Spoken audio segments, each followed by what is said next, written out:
Alors, nous entendons de plus en plus parler de dysphasie ces derniers temps. C'est quoi la dysphasie?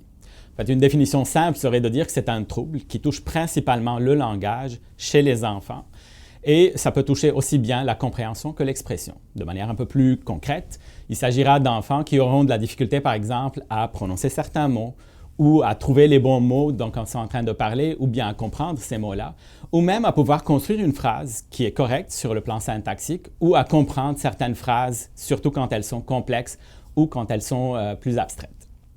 En plus de ces difficultés au niveau du langage, souvent, c'est des enfants qui vont présenter des difficultés au niveau de leur maturité, par exemple, au niveau de la gestion de l'anxiété, surtout dans les situations sociales, en plus également de petites difficultés au niveau de la rigidité, par exemple.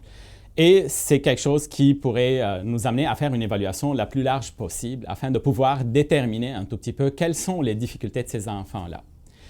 En fait, est-ce que c'est un trouble qui existe de manière fréquente? Les anciennes études parlaient à peu près de 3 à 5 % d'enfants en bas de 5 ans qui présentaient des difficultés au niveau de leur langage ou plus spécifiquement une dysphasie.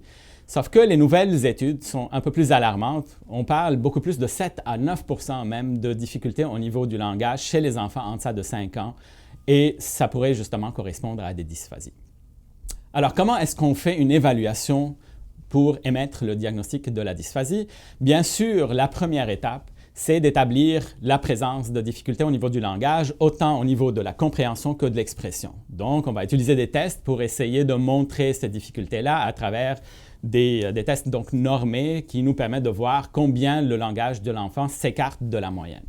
Mais en plus de tout ça, il faut également essayer d'éliminer les autres troubles qui pourraient altérer le langage de manière significative, comme par exemple la déficience intellectuelle, tous les troubles qui tournent autour de l'autisme, par exemple, ou bien même des troubles de déficit de l'attention qui sont sévères et qui pourraient produire quelque chose qui ressemble à des difficultés langagières. On parlera à ce moment-là d'un trouble secondaire du langage et non plus d'un trouble primaire du langage qui correspond à la dysphasie. En plus, il faut également faire attention parce qu'il y a plusieurs troubles qui peuvent accompagner la dysphasie.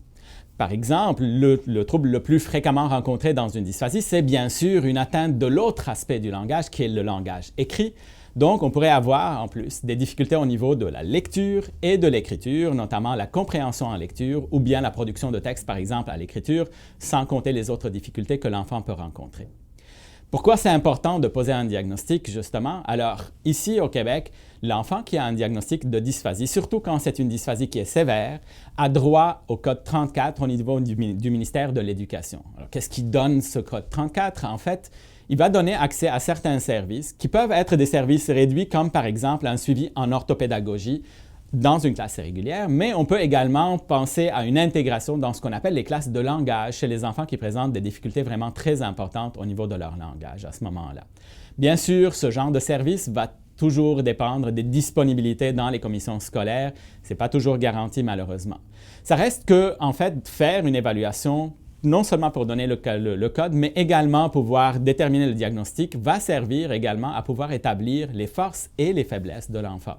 Pourquoi est-ce que c'est important d'avoir cet aspect-là donc du fonctionnement cognitif de l'enfant? Bien, tout simplement parce que ce qui nous intéresse, c'est de pouvoir utiliser les forces de l'enfant aussi pour pouvoir mettre en place pour lui des recommandations ou bien une prise en charge qui serait la plus adaptée pour qu'il puisse réussir.